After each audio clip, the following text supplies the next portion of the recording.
Good evening, everyone, and welcome to the Brian Crombie Radio Hour on Saga 960. I've got an absolutely fascinating gentleman to introduce you to tonight.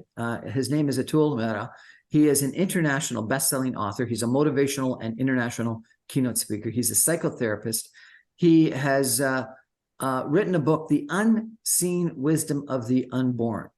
He has talked about making the unconscious conscious, and he now wants to come and chat about a book that he's just finished called The Need for Disease. The Need for Disease. Atul Mehra is a very smart guy, a very nice guy, and I think it'd be interesting to hear what he's got to say. Atul, welcome to the show, sir. Thank you, Brian, for your invitation. It's always, a big pleasure, great pleasure to be with you in your show, and talk to and so intelligent person where, I feel even inspired to add some more things where, because I've seen other hosts and they ask questions, they are, your questions goes more deeper and inspires more to share the information in a very simple way, which others host, sometimes I find difficult.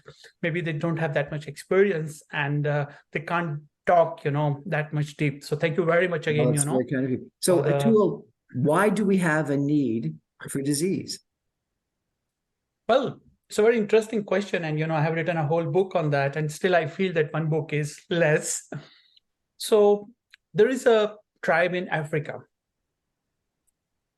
So when someone gets ill, they treat everyone but that person.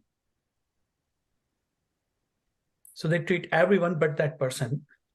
So now let us imagine this tribe has his big boss, like in Spanish, they say cacique, means the head of the tribe. And his name is Huli Huli. Let us imagine his name is Huli Huli, and his wife, her name is Dum Dum. So in that tribe, let us imagine whenever they are happy and they want to bring prosperity, so they pick up their hands and they move like this and they do this dance, habba dabba doo doo, habba dabba doo doo. So now, since Huli Huli and Dum Dum are very, amazing people, so they give a birth to a beautiful child, habba dabba doo doo, right?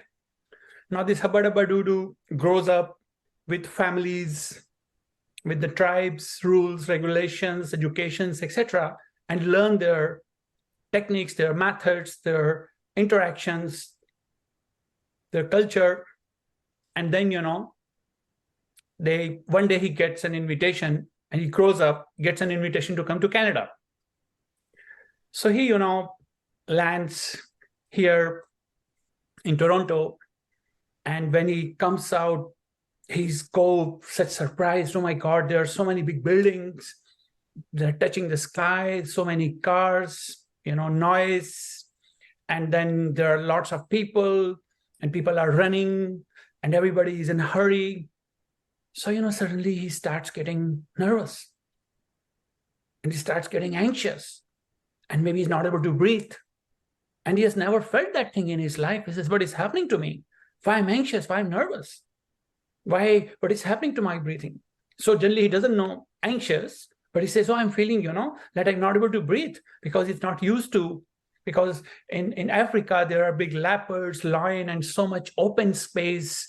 And, everybody's so relaxed, so calm, and suddenly he come into this environment, this ambient where, he feels all that thing, which are like, running after him, chasing him. And then, he takes him to the doctor and he says, who is this guy? He says, he's a doctor. I said, okay. So doctor asked me what is happening. I said, I don't know, suddenly I'm not able to breathe. I feel, kind of heaviness on my chest. Oh, doctor says, you are going through anxiety syndrome. So he takes out and say, you take this is going to help. So he looks at this. For him, this is very new thing, this round, small, white thing. So how it is going to help me? So you take it, it's going to remove your symptom. Then he gets surprised. I said, why I'm being treated? I said, why not? It's in my tribe.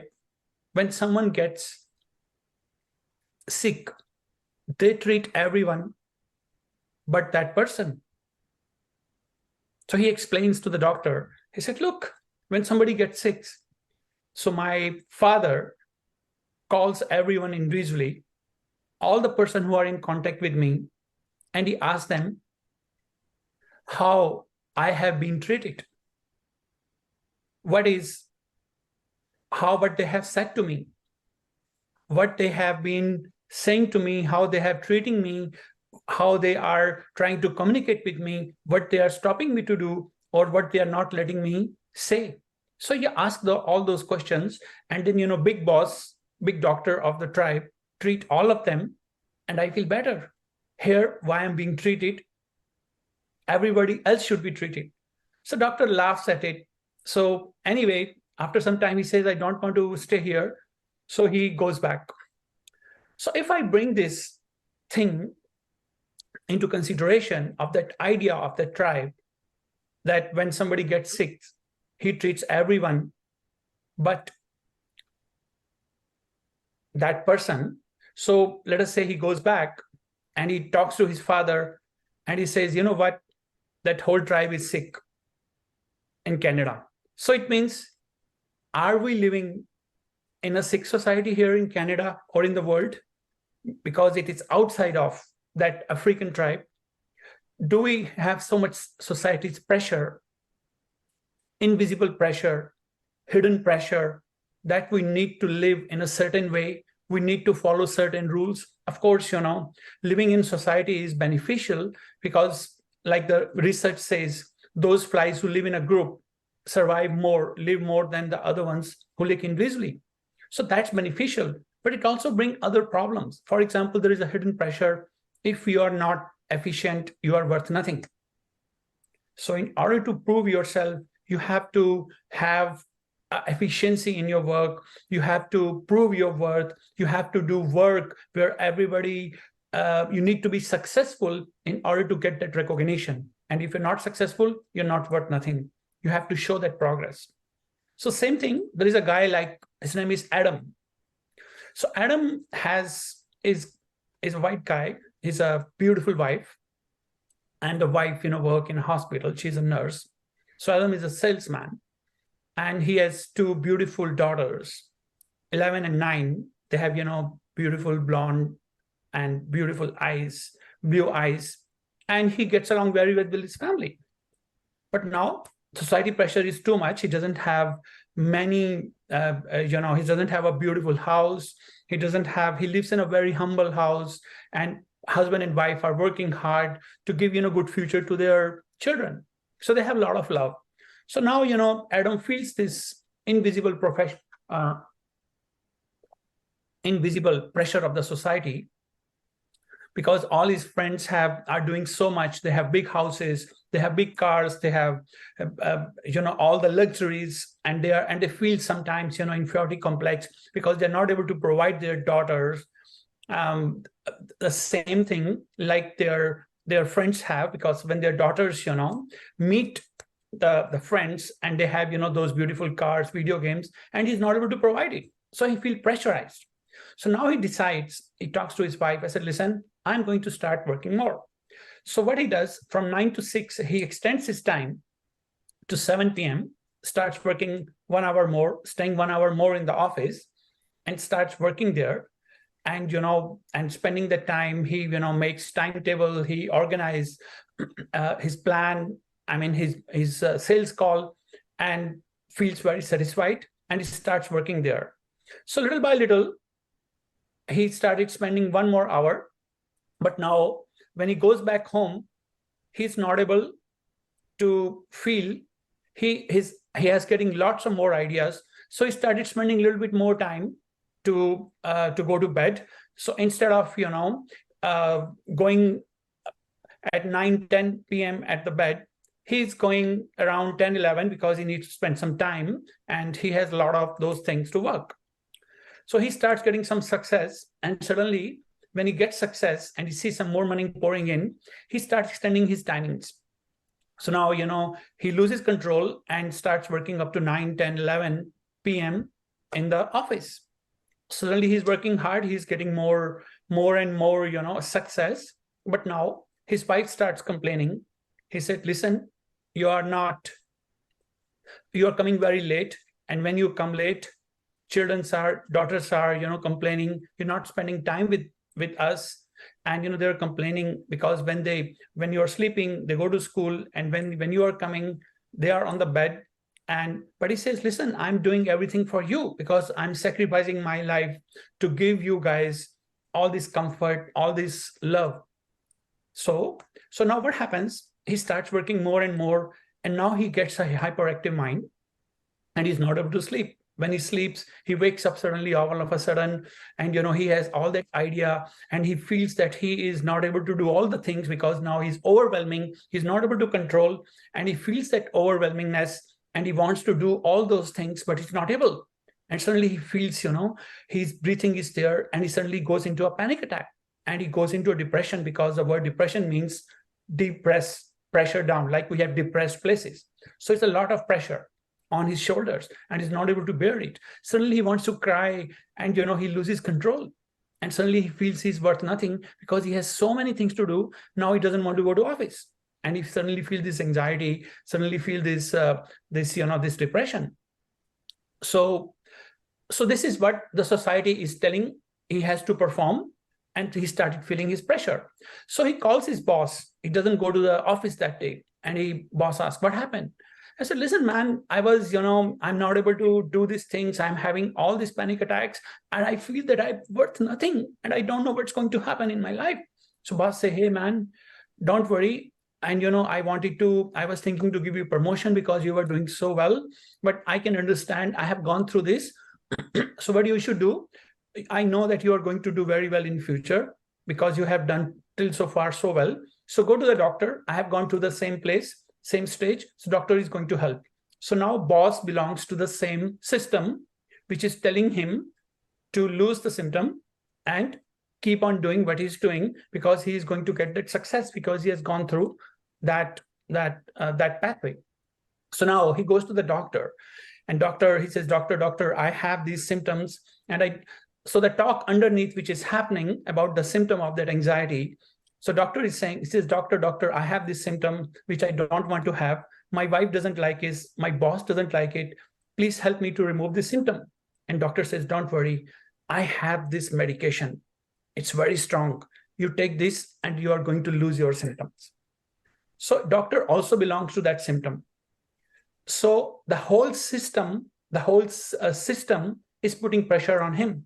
The whole society or that system is putting pressure on him, which is making him sick. So it means the whole system is sick, and only healthy thing here is anxiety, which is telling him what he should not do. So the disease, the body, is telling us when things are wrong.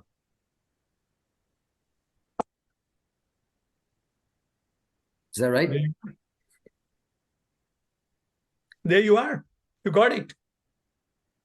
We're going to take a break for some messages and come back with Atul Mehra, a psychologist psychotherapist. Psychotherapist, I apologize, in just 2 minutes. Stay with us, everyone.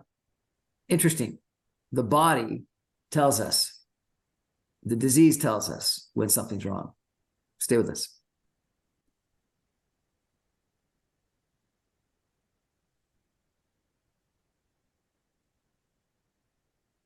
What a fascinating chat we're having tonight, everybody, on the Brian Crombie Radio Hour with Atul Mehra. He is an author. He's an international speaker. He's a registered psychotherapist in Ontario, Canada. He's additionally a naturopath, a member and founder of a alternative medicine school in Quito, Ecuador, a qualified instructor of autogenous training of self-hypnosis.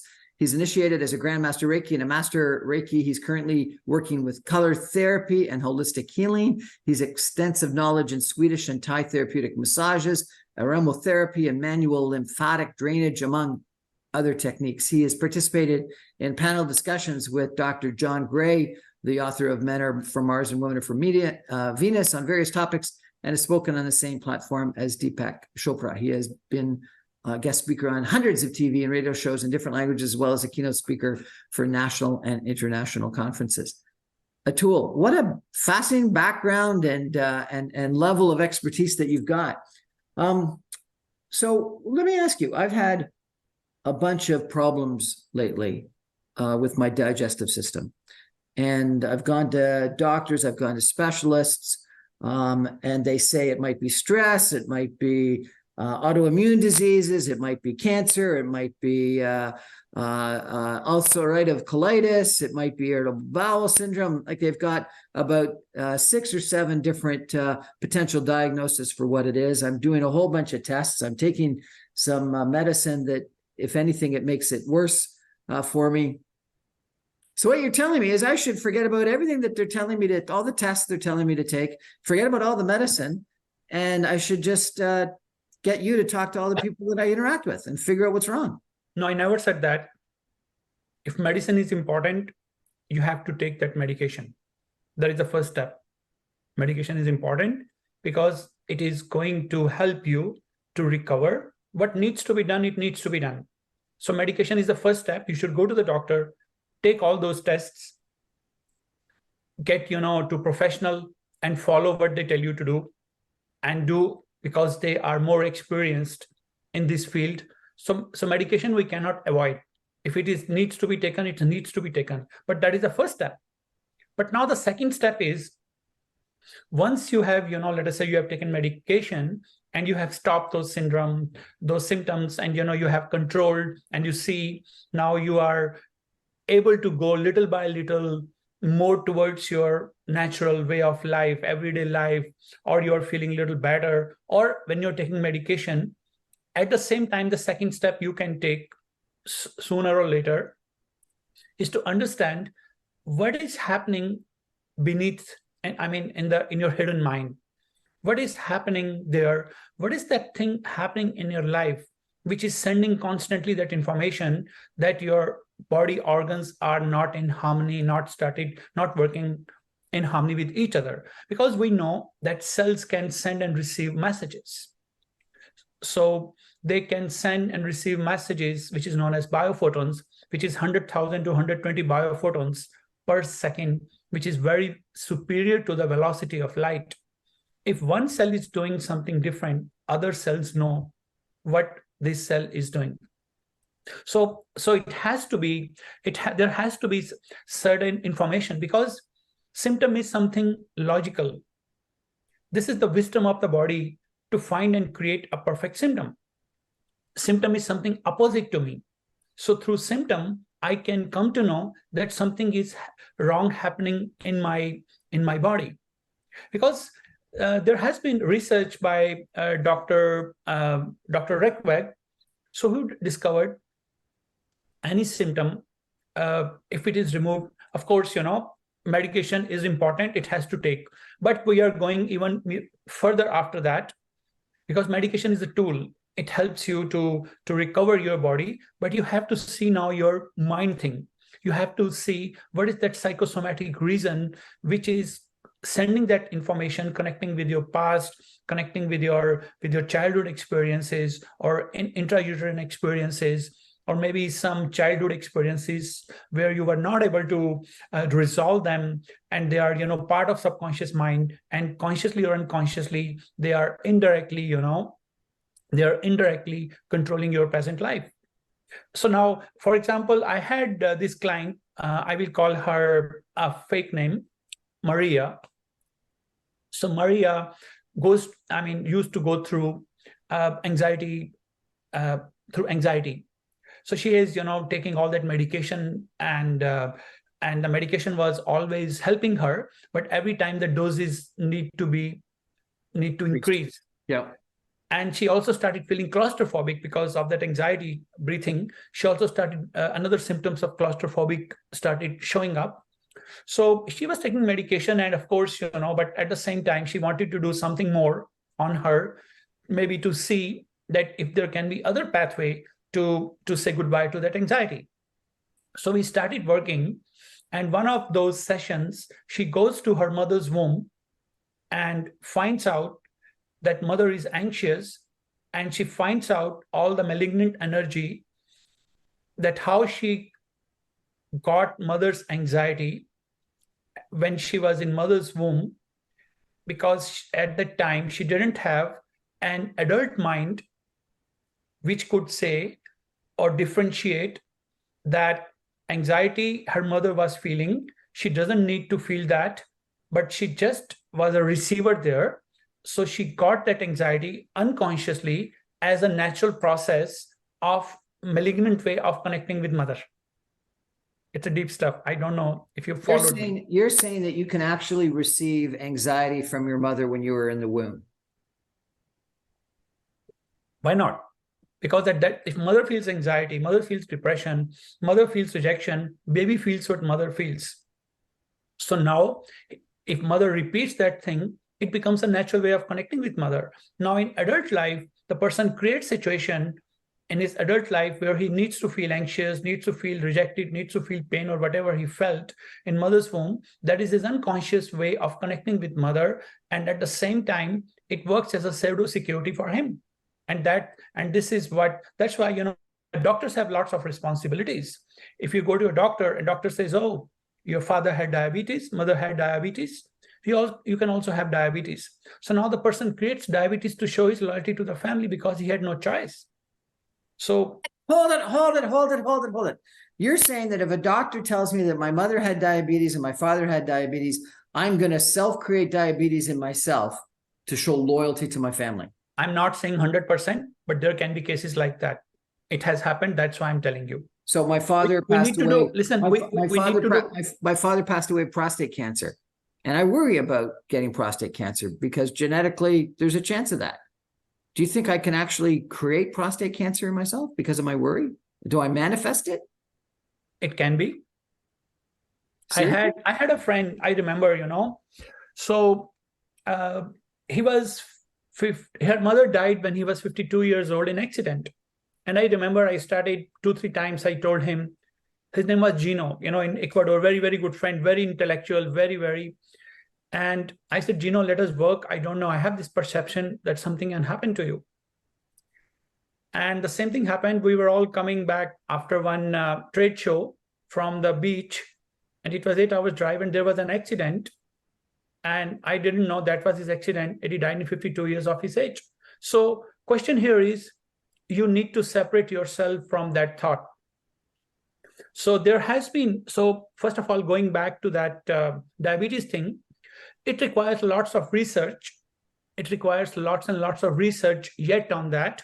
But I have few cases where in order to show their loyalty to the family, they got that things like, high blood pressure. Let us say you go to doctor says, oh, your father has high blood pressure. I used to go through high blood pressure, right? So I had first attack, and then I did some autogenic training, and I was able to say goodbye to it. So right now, with that practice of self-hypnosis technique, I can make my low pressure down. So every time I go to doctor and they say, oh, your father had high blood pressure, your mother goes through, but how come yours is low? What medication you are taking? So I said, doctor, it is autogenic training. I said, what is that? I said, you're not going to understand, you put it there. So I am always looking for alternatives. I'm not saying no to medication. I'm taking that medication, but while taking medication, I can create something opposite to that. I can create something, because medication is a tool. It is not a solution. So solution is inside me, because all the questions are inside you and also all the answers. So once you find that answer inside you, things can happen. I have this client who cured a tumor with 4 years of therapy, and the base was in mother's womb. She found herself that, and she decided, I don't want to have, and it got disintegrated. So what I'm trying to say here, like Dr. Bruce Lipton, who's a very famous, he's written the book, The Biology of Belief. I was supposed to be with him as a keynote speaker, but COVID came.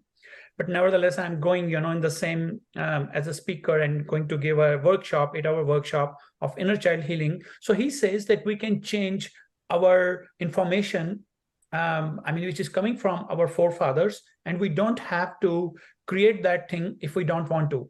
So that information can be changed. There's a scientific proof to that. So yes, if you're going to keep on thinking, so law of opposite, what you want to avoid, you end up calling it. So you can always say, listen, what you want to avoid, you end up causing. receiving it, end up attracting it. Like Really? Q, the very French, I think he was a philosopher. So he said law of opposite. So he said, whatever we want to avoid and we reject it, we end up, attracting it. Because you think of it so often, you manifest it or something? Because you are thinking so much about it. Because your mind doesn't understand is it good or bad. Unconscious mind. Analytically, you can say it's good or bad. Let us say, for example, you are in a church and you're listening to all those, amazing sermons, amazing, teachings from a priest. You should respect elder people, give seat to pregnant women, love kids, respect, etc. Beautiful sermon, right? And everybody is fascinated. Oh my God, I feel so peaceful. I feel so great. This is a God pathway. And, Jesus went through that pathway and we should implement it in everyday life. Everybody's so fascinated, making imaginations, how they are going to improve that part of their life when they go back after this, meeting. And the priest is saying, and they're all fascinated. And suddenly someone says, bomb. They forget everything, reptilian consciousness. They step on each other to save their life. So that time, unconscious mind took control. And they forget all those sermons, all those teachings, and they step on each other to survive. To trample on the way out. Atul, I can sort of potentially understand what you're talking about in regards to anxiety and maybe hypertension. But what about something like cancer? Do you think that you can actually create cancer yourself? And you say, we want disease. We don't want cancer. Yeah, unfortunately, we don't want, but nevertheless, we end up getting it because we do not buy our disease. We do not buy our anxiety from a supermarket. You go to supermarket and say, okay, sir, we are selling today our anxiety. A salesman doesn't come you. There's a promotion, sell anxiety on discount. Are you saying that you think cancer is created by anxiety, by ourselves, by something within us? Like Dr. Meinhold did some research and he found that on a physical level, cancer is the last stage. And on mental level, the psychosis is very equivalent.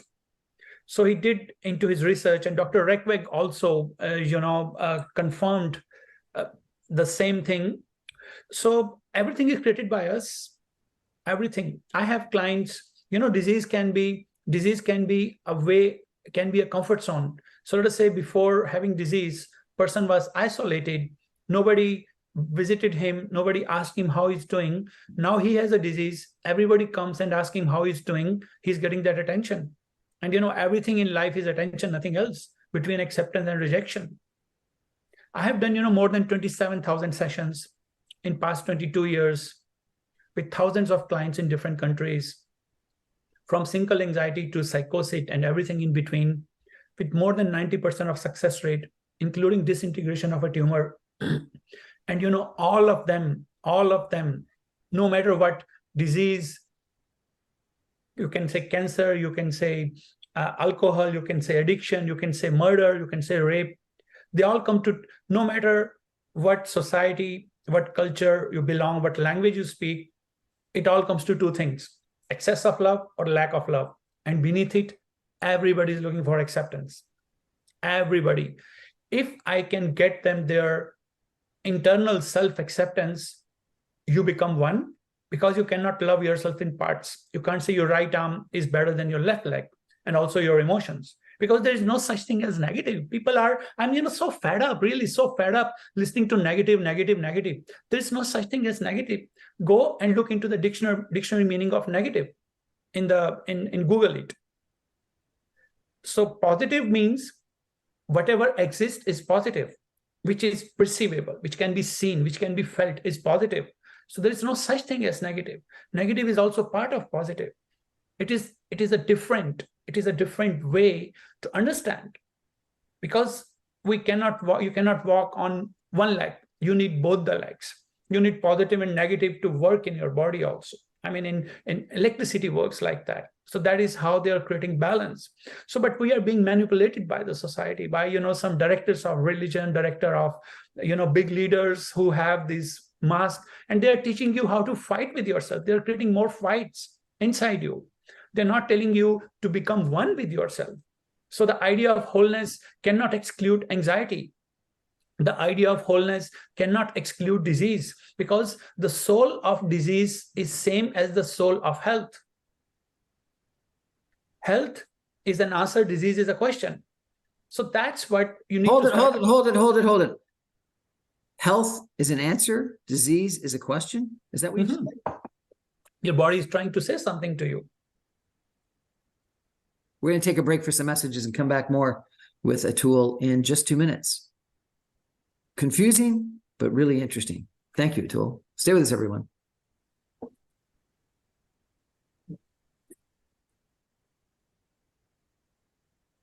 Welcome back, everyone, to the Brian Crombie Radio Hour on Saga 960. My guest tonight is Atul Mehra. He is a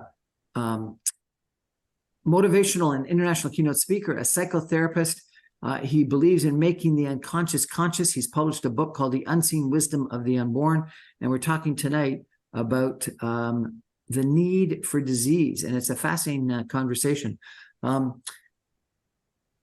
Atul, I understand that since your childhood, your dream has been to connect with the source, a dream that was finally realized when you accessed and experienced the deepest human consciousness form as sperm consciousness.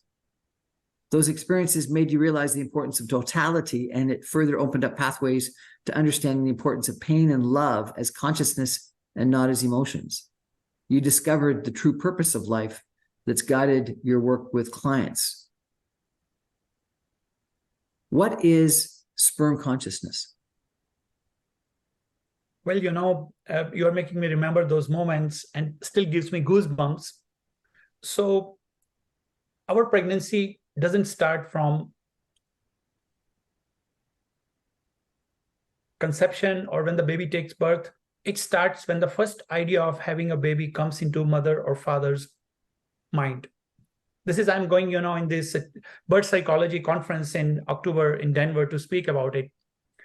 So I did a lot of research on sperm. So now, when sperm also has consciousness, the sperm knows he feels it has to reach somewhere. And sperm can feel at the moment, because he's carrying the father's information, and he feels happy or sad according to what father is feeling when he is making love with his wife. So he knows that he's going to be accepted child or rejected child, because he's carrying that information at that time. So as if it is a rejected child, because father is afraid, he doesn't want mother to get pregnant or something is there. So already now he's sending with conditions, right? So that condition is already a start of going out of health in his life, in his future life, in his adult life. So if we get the same information from the mother, now he's a rejected child, because then the soul which is descending. So now he's a rejected child. So now where there has to be unconditional love of mother and father, it is not there. There can be anything. It's replaced by something which is pathological. And this is how his whole life goes on. You must be knowing many people who do a lot of great work. I was listening to Tony Robbins, and I was really, I'm not your guru.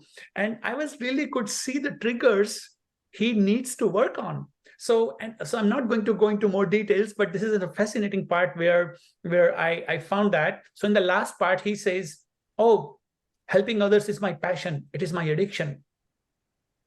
I cannot live without it. So it means he is trying to fulfill his emptiness by helping others.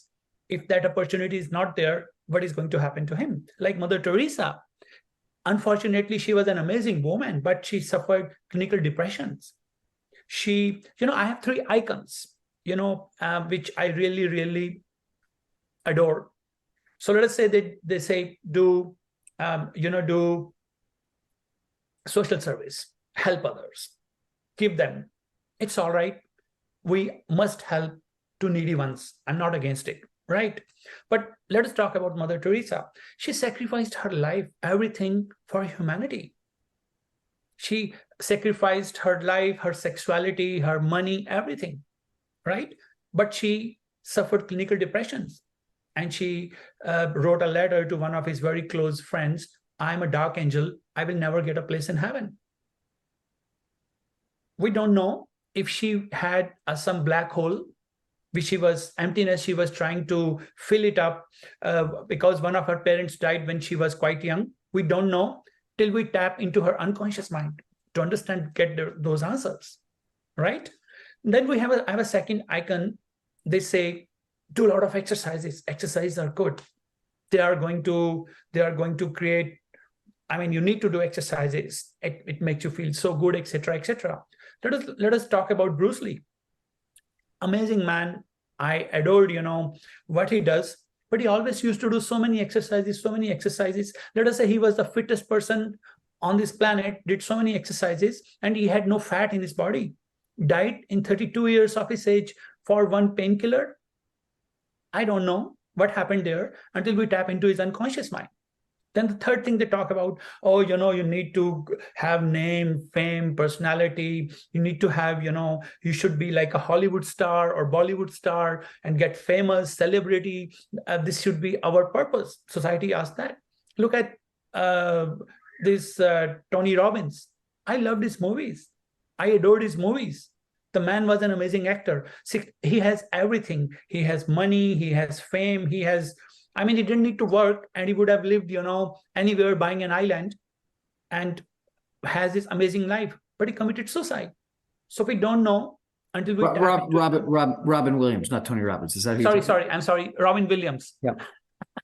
I got some time. Yeah, Robin Williams, that actor, Yeah. So he committed suicide in 65 years of his age. So, we don't know until we tap into his unconscious mind. So that's what comes the need for disease. So what you're suggesting is that there's a lot in the brain, a lot in the head that's that we think is caused by external forces that you're saying is actually caused by ourselves. Let me ask you a question. Wait, Brian. It's not about brain. Everything is brain. If you have no brain, you have nothing.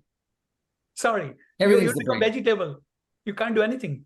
Everything is the brain, is what you're saying. Okay. COVID-19. A lot of people said, well, we needed this collective timeout, and COVID-19 has taught us some stuff. And I think it did teach a lot of people a lot of things. Do you think that we needed COVID-19, the need for disease, collectively? Seriously? What we are having, we are creating it. We're always creating it, but we don't want to take the responsibility. It's very easy to blame others than to take its own responsibility. It's very easy to hide beneath the mask of a victim. Throw it on nature. We are creating everything, Brian, everything. Unless every one of us start taking responsibility of his everyday action, we are always going to have problems in our life. Yes, everything is collective. Like, I don't know if you remember, it was in 1992 or something when in New York, there was crime rate went up and everybody in New York did meditation to bring peace. And the crime rate went down and there was remarkable results, and it is on internet. How did everyone do meditation? They did, group meditation. The chief police, called and they did a huge group meditation there, and crime rate went down and the peace was brought up. I read it, and you can Google it also. It's a long time back. So it happens. So there are results. How we think, how we feel, how we act, that has an impact. We are sending that information, that information which is being transported by our cells to other person receives it, and he resends it. So we are all of us. Bottom line, you're saying these health issues that I'm suffering today, I shouldn't be upset about. I actually should be glad, because I have a need for this disease, because it's I'm not saying you should be glad. I'm not saying you should be glad. Disease is bad, and it should not happen. God forbid nobody should have any disease. But I am trying to say that first you accept it and go to the doctors, get all the checkups done, take all the medication, what they suggest you, what they tell you, all the diagnosis, what they tell you it is required to do, because that is the first step. And then you should start understanding or go to a therapeutic process to understand, making unconscious conscious, so that meanwhile the medication is working, and if there is an information which is going because of unconscious mind, you can stop it. So you are working from all sides on yourself. That's what I meant. And you're thinking that a lot of times it's caused by things like anxiety and social pressure and things like that. Yes, it's a drop which took, and when the cup is ready, it starts coming out. If you have 30% of malignant energy, bad energy, in order to maintain it below, you need another 30%. So 60% is in conflict, and you're just living with 40% of energy. When it becomes 40, it is in conflict. 55, 110, you can't control. You need therapy, you need doctor, you need medication or whatever, because you can't control it now. You said before the break that everything is about love, and it is either excessive love or trying to get love. Yes, everything is that. Please explain. Why is there excessive love? How is there excessive love? It's very easy. In my book, like I have written also, so let us say you love so much. Okay, let us go to the other side. So what is hate? Hate is love which I cannot have. When love is expressed poorly, it becomes hate. So you hate so much that you pick up a pistol, kill others, and find a reason to kill yourself. Many examples, many experiences, many news. No need to discuss that. Agree on that? So hate is love that you can't have. That's right. Because somebody rejected you, hated you, you cannot have that love. You felt that hate. You went against those people, pick up a pistol, kill them, and find a reason to kill yourself also. Many news like that. Okay. Hate is love you can't have. That's interesting. Right? Okay. Or love, when love is expressed poorly, it becomes hate. So now there is excess of love. You love so much that you create dependence. You know many senior citizens, one dies, other find a reason to die. But it doesn't happen in senior citizens. It happens in mother and daughter also. Look at the Carrie Fisher. The Carrie Fisher was Princess Leia in the Star Wars. And she died a few years back. And her mother, who was also a model, she said, I cannot live without my daughter. I want to go with her. 2 days later, she had a stroke and she also died, and they both were buried together. Hello, mind, excess of love, lack of love. So love as an emotion finds its balance in pain, in hate, in suffering, in fear. Because if you don't want to feel pain, don't love anyone. Stop loving. I don't love you, man, because I know I'm going to feel pain. That's why every separation is painful. And that is why separation from God is sin in Catholic religion. That's a separation from God. That's kind of rejection. Fascinating. Absolutely interesting conversation. We're going to take a break for some messages and be back with Atul Mehra in just 2 minutes. Stay with us, everybody.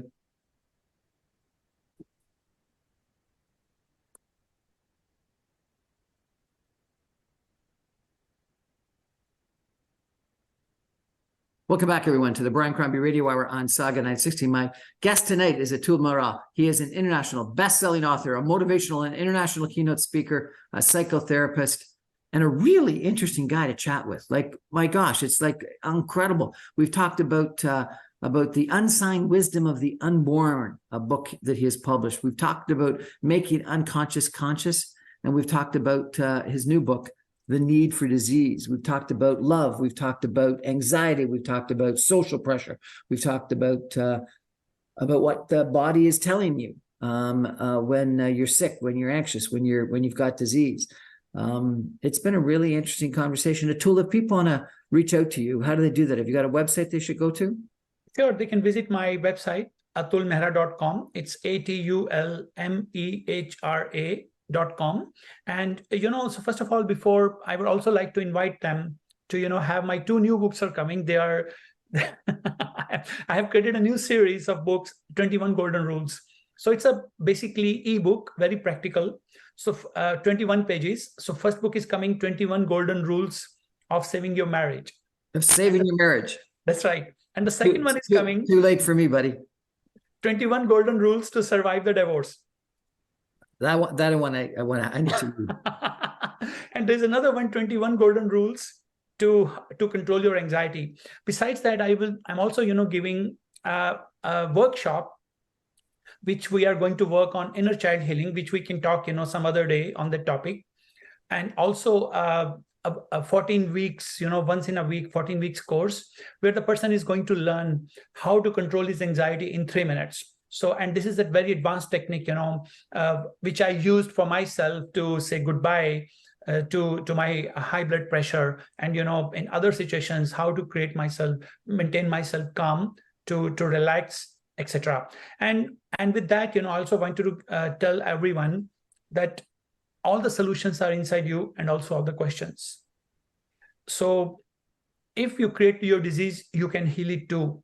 The answer lies somewhere inside your brain, very deep hidden. So if you can access, meanwhile you are doing all the works what doctors are telling you to do, you're following their instructions, you are having that medication, being loyal to what doctors are saying, you can also do the secondary work to find out a therapist, to find out a technique where you can make your unconscious conscious, and find out what information is being sent unconsciously to that part of your body part, and what are the set of experiences which you had in your childhood which was not resolved, or in mother's womb, or what are the malignant energies behind it which are provocating, which are causing those symptoms in your life. Atul, thank you very much. This has been a really interesting conversation. I really appreciate it. Pleasure is all mine. Thank you very much. So this is interesting, everybody. I think that Atul has a lot of brilliance in what he said, and he's not discouraging us from traditional medicine, and in fact saying you got to follow the doctor's orders, you got to get the test done, you got to take the medicine, etc. But he's saying, in addition, think about what the disease, what the problems, the anxiety, the stress, the diabetes, the cancer, whatever it is having, why it's there. Is it in any way emotionally related? And if it is emotionally related, think about what the cause of that is. And I think we've all had times where we've been sick and run down and anxious, and it is the body telling us something. And so it's not something to be happy about, as Atul has said. It's not glad that disease is here, but there's probably a message there, and we got to listen to it. And I'm fascinated by your comment about the source. I think we're going to have another conversation in the future and understand more about who you think, what you think the source is. Atul, thank you so much for joining us. Thank you very much. Have a great day. Interesting conversation. Good night, everybody.